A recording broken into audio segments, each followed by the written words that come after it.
बच्चों हम कर रहे थे मेटल नॉन मेटल में से एक्सट्रैक्शन ऑफ मेटल। जब भी एक्सट्रैक्शन ऑफ मेटल की बात चलती है तो हम अपने रिएक्टिविटी सीरीज़ को याद करते हैं।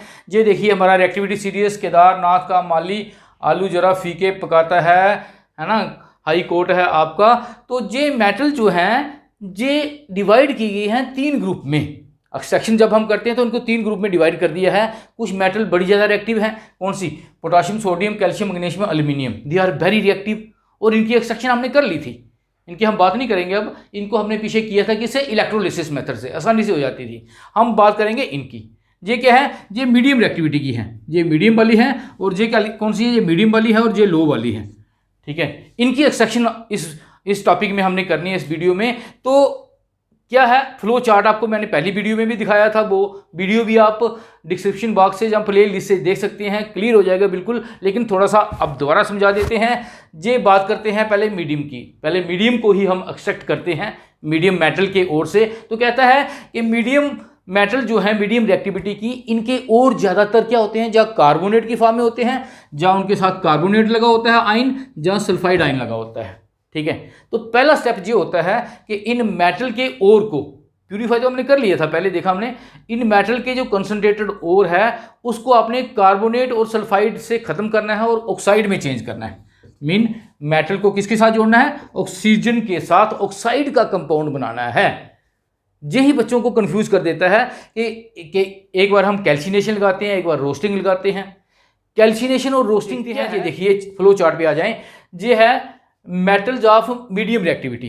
ये मीडियम रिएक्टिविटी की मेटल जो है ये जहाँ तो कार्बोनेट की फॉर्म में होती है, या किसकी फॉर्म में होती है? सल्फाइड की फॉर्म में। हमने क्या करना है? इनको ऑक्साइड की फॉर्म में चेंज करना है। ऑक्साइड की फॉर्म में चेंज करने के लिए 2 मेथड हैं, कैल्सिनेशन और रोस्टिंग। दोनों मेथड में हम हीट करते हैं, और को लेके हीट करते हैं। लेकिन फ़र्क क्या है? अगर कार्बोनेट वाला और होगा उसको लगाएंगे कैल्सिनेशन। कैल्सिनेशन में हम एयर ऑक्सीजन नहीं देते, विदाउट एयर या लिमिटेड सप्लाई ऑफ एयर में उसको हीट करते हैं तो कार्बन डाइऑक्साइड निकल जाती है और जो है ऑक्साइड ऑफ मेटल में चेंज हो जाता है।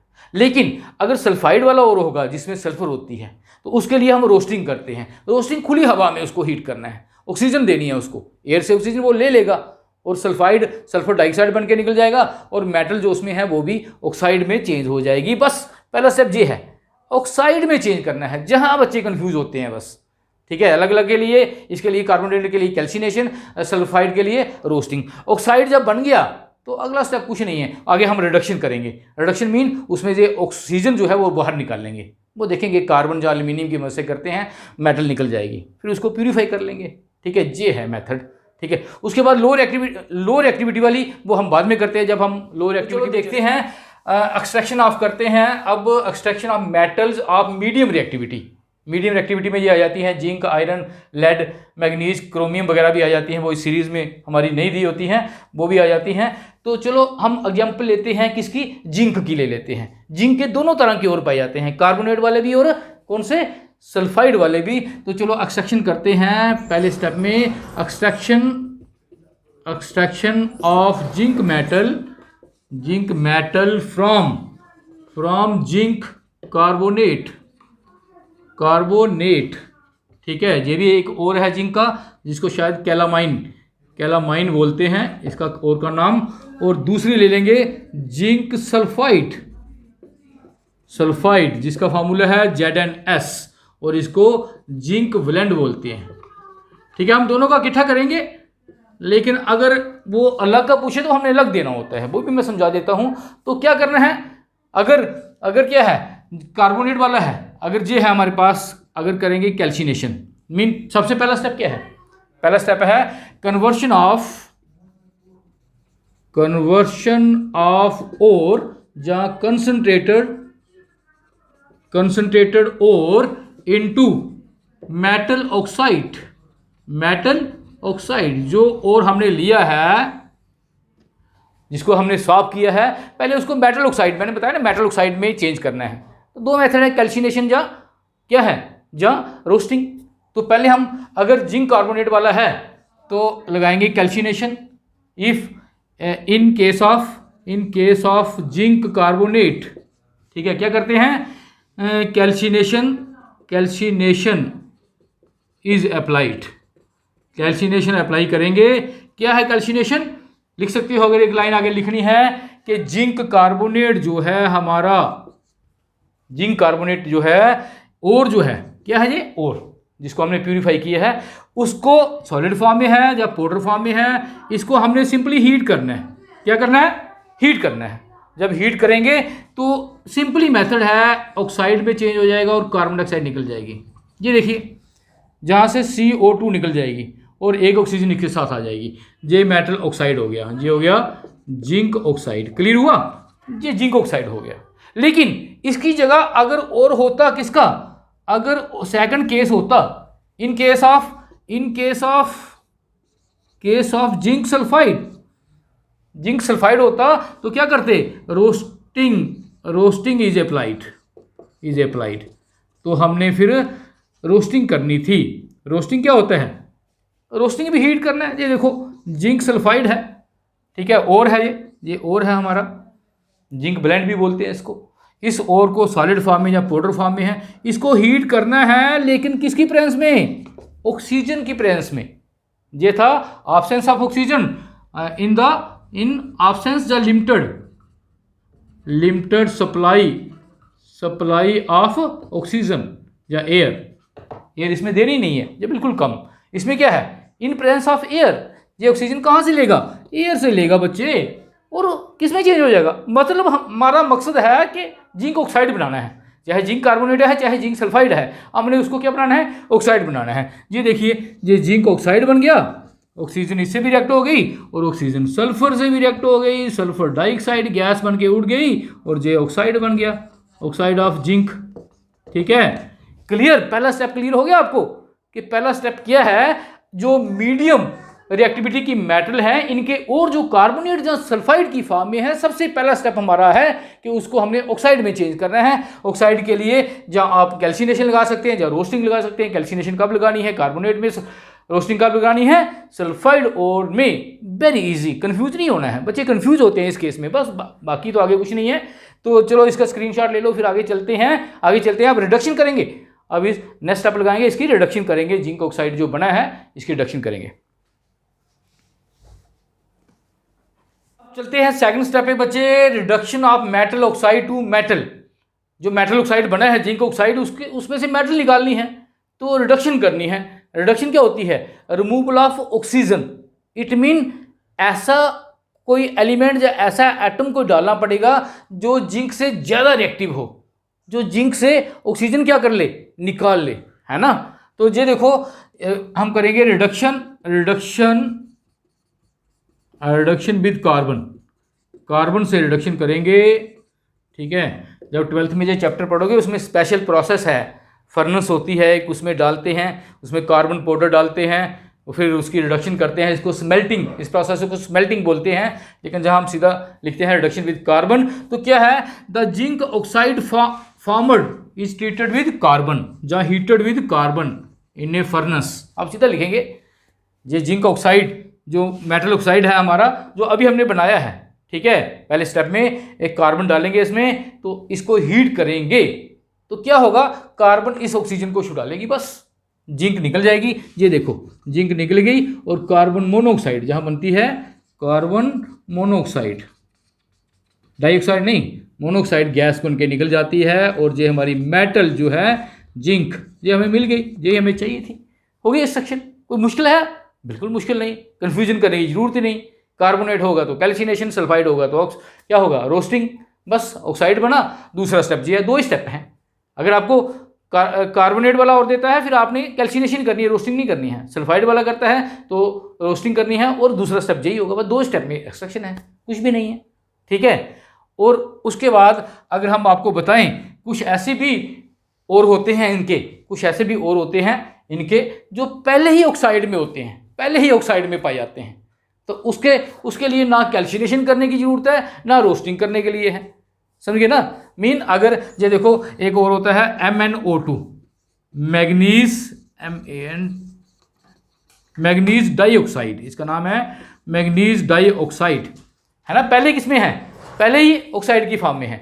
एक आयरन का भी होता है Fe2O3, हेमाटाइट और आयरन का, इसको हम बोलते हैं आयरन 3 ऑक्साइड, क्योंकि आयरन जहाँ 3 वैलेंसी में है तो इसकी रिडक्शन अगर करनी हो कार्बन से इसकी तो हो जाएगी, लेकिन इसकी नहीं होगी, क्योंकि ये कार्बन से ज़्यादा रिएक्टिव है। कार्बन हमारा अगर जहाँ आता है तो ये इसके ऊपर आता है। इसके लिए हमें क्या करना पड़ता है, कार्बन से भी ज़्यादा रिएक्टिव मेटल डालनी पड़ती है। तो क्या डालेंगे इसमें डालते हैं एल्युमिनियम मेटल डालते हैं। हम इसको लिख सकते हैं रिडक्शन विद एल्युमिनियम। ठीक है, ये भी आप थोड़ा सा देख लें कि अगर कॉम्पिटिटिव में पूछ लेता है कि मैग्नीज ऑक्साइड की कार्बन से रिडक्शन होगी, हम कहेंगे नहीं होगी, क्योंकि मैग्नीज जो है वो कार्बन से ज़्यादा रिएक्टिव है, वो ऑक्सीजन को नहीं छोड़ेगा। ऑक्सीजन बोलेगी मैं मैग्नीज के साथ ज़्यादा स्टेबल हूँ, मैं क्यों जाऊँ कार्बन के साथ। तो उसके लिए हमें फिर कार्बन से भी ज़्यादा रिएक्टिव मेटल, ऊपर वाली मेटल डालनी पड़ती है, ये वाली।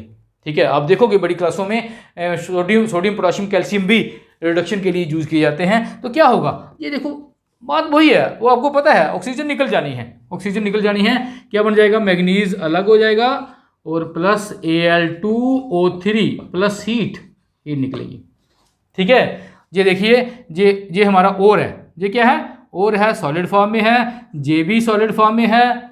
जैसे इसको जलाते हैं, ठीक है, इसमें हम मैग्नीशियम रिबन भी डाल देते हैं थोड़ा आग लगाने के लिए। जैसे इसको जलाते हैं, हीट करते हैं, तो बड़ी ज़्यादा आग लग जाती है, और बड़ी ज़्यादा जहाँ हीट इवाल्व होती है, इतनी हीट इवाल्व होती है कि ये मैग्नीज जो हमें मिलता है, ये लिक्विड फॉर्म में मिलता है, लिक्विड फॉर्म में, मेल्टेड फॉर्म में।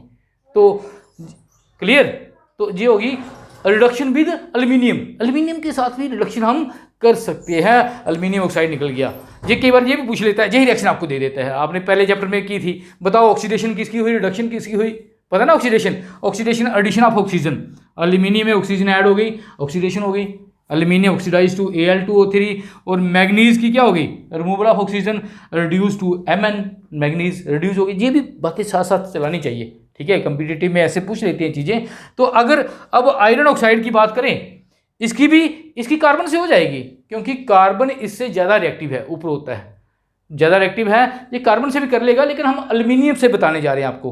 क्यों बताने जा रहे हैं एल्युमिनियम, क्योंकि हमने आपको एक चीज़ बतानी है। ये देखिए, ये और है सॉलिड फॉर्म में, ये हमारा है एल्युमिनियम सॉलिड फॉर्म में, और जैसे ही इसको हीट किया, क्या होगा, मेटल छोड़ देगा, ये Fe, आयरन निकल जाएगा, और एल्युमिनियम ऑक्साइड यही पहले की तरह बैलेंस कर सकते हो, करना जरूरत नहीं है, अगर जरूरत है तो आप खुद कर सकते हो।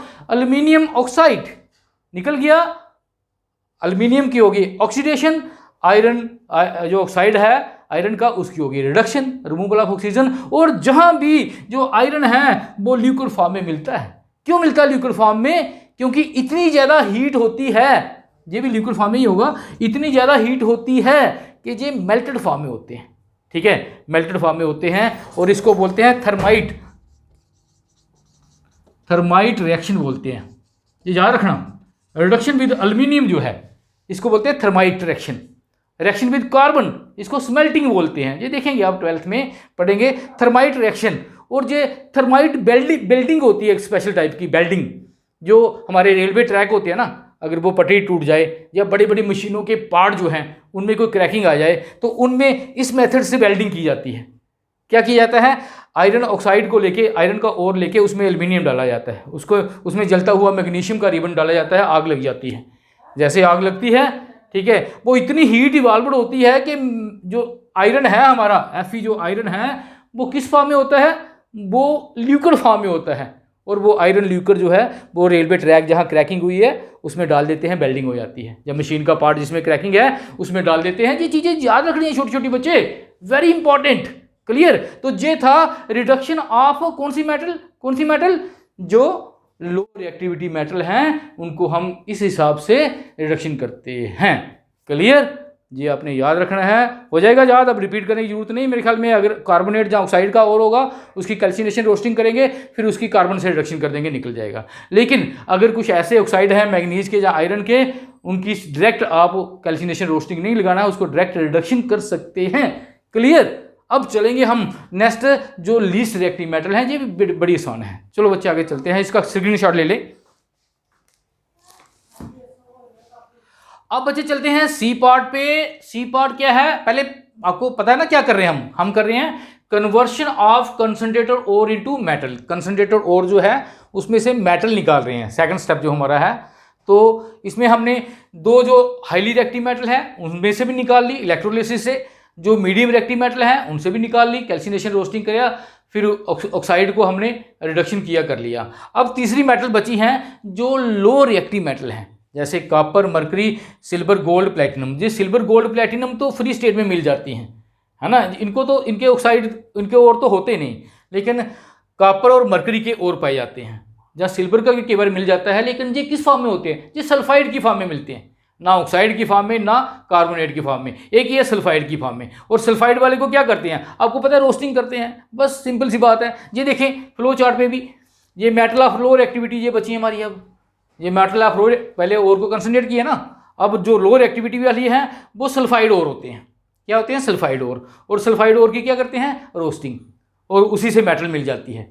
रोस्टिंग करने के बाद ऑक्साइड बनता था ना, जहाँ क्या होता है, जहाँ ऑक्साइड जहाँ तो बनेगा नहीं, अगर बनेगा भी तो उसमें आपने कोई रिड्यूसिंग एजेंट नहीं डालना है। क्यों नहीं डालना है, क्योंकि ये मेटल इतनी कम रिएक्टिव है, ये उससे रिएक्ट ही नहीं होगी, कार्बन से एल्यूमिनियम से रिएक्ट ही नहीं होगी।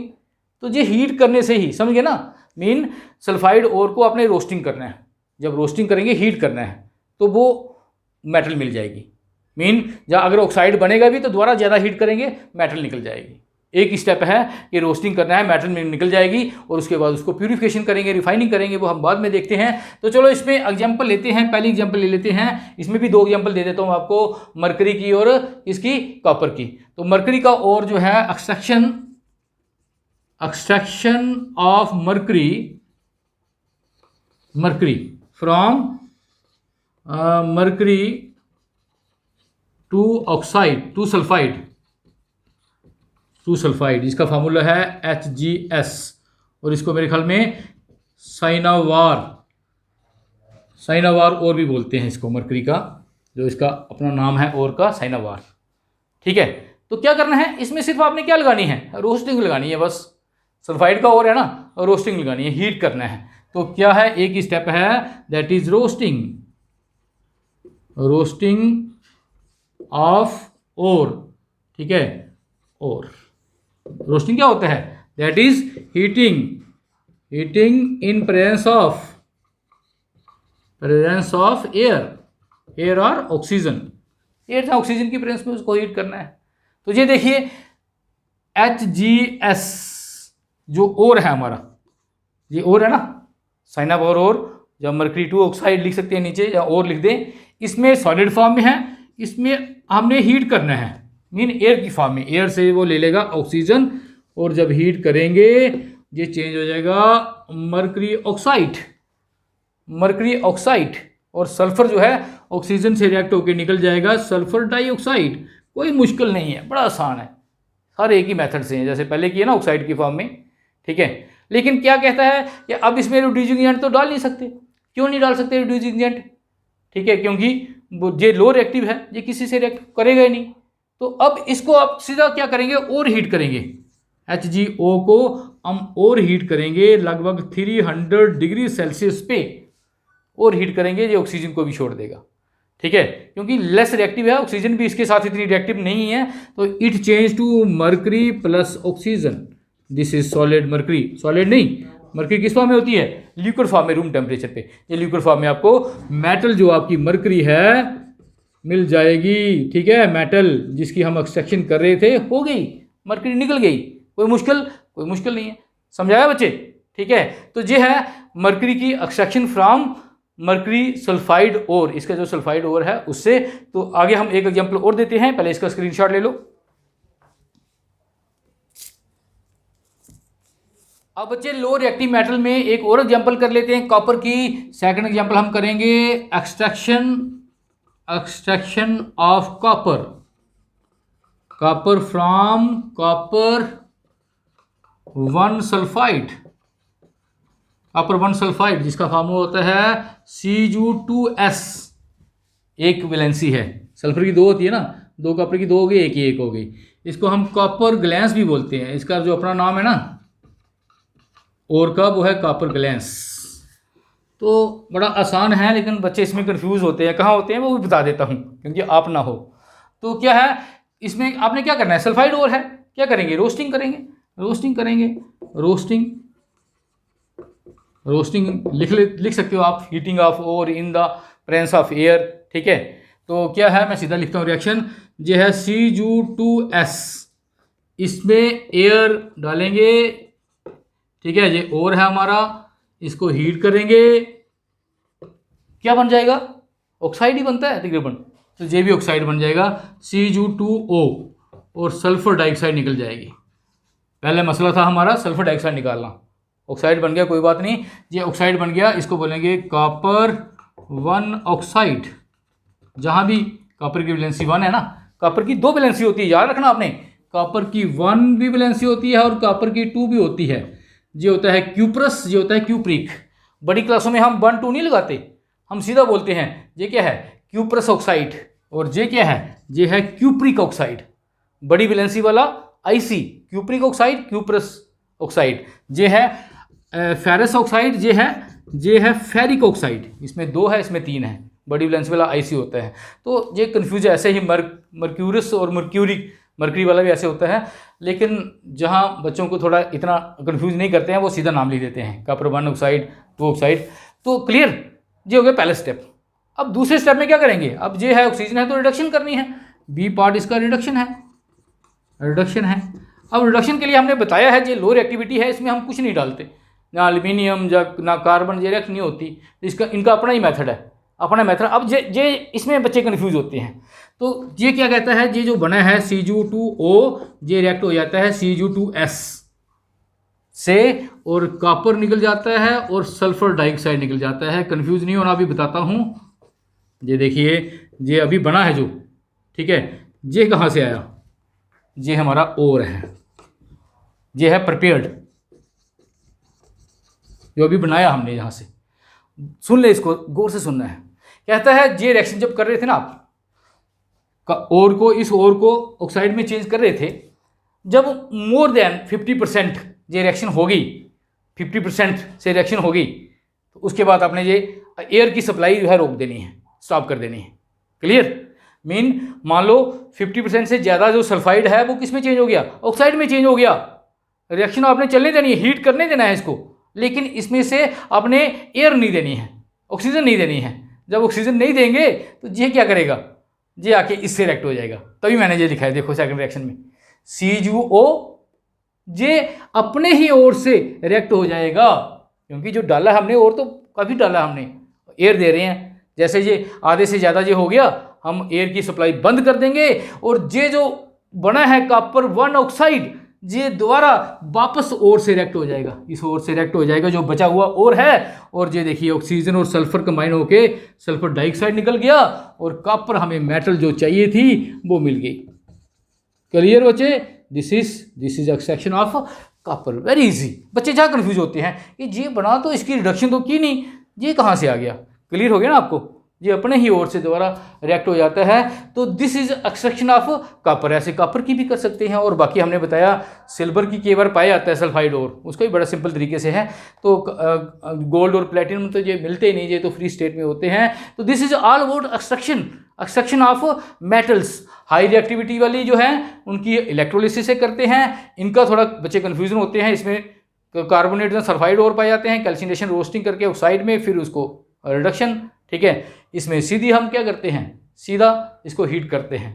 ठीक है, सल्फाइड ओर होता है ना, रोस्टिंग करते हैं, रोस्टिंग में ही इसकी रिडक्शन भी हो जाती है। Clear, this is all about. इसकी पहले भी 2 वीडियो हैं, वो भी आप देख सकते हो। तो अगर वीडियो पसंद आई हो तो लाइक कर दें। ठीक है, इसके बाद हम करेंगे इनकी रिफाइनिंग। ये जो मेटल बनी है ना, ये जो मेटल बनी है, या मर्करी बनी है, या जिंक जो हमने की है, सेकंड स्टेप के सारे स्टेप हैं। ठीक है, कोई भी आपसे पूछ सकता है, जो पूछे आपने वही देना है, सारे नहीं देने हैं। तो इनकी अब हम करेंगे प्यूरिफिकेशन। ये मेटल जो मिलती हैं ये 100% प्योर नहीं है, इसमें अभी भी इम्प्यूरिटीज़ हैं, क्योंकि बड़ी सारी प्रोसेस हमने लगाई हैं। अब इसमें जो इम्प्यूरिटीज़ हैं वो हमने अलग करनी है, उसको हम बोलते हैं रिफाइनिंग या प्यूरिफिकेशन ऑफ मेटल। वो हम आगे देखेंगे। ओके बच्चों, स्क्रीनशॉट ले लें।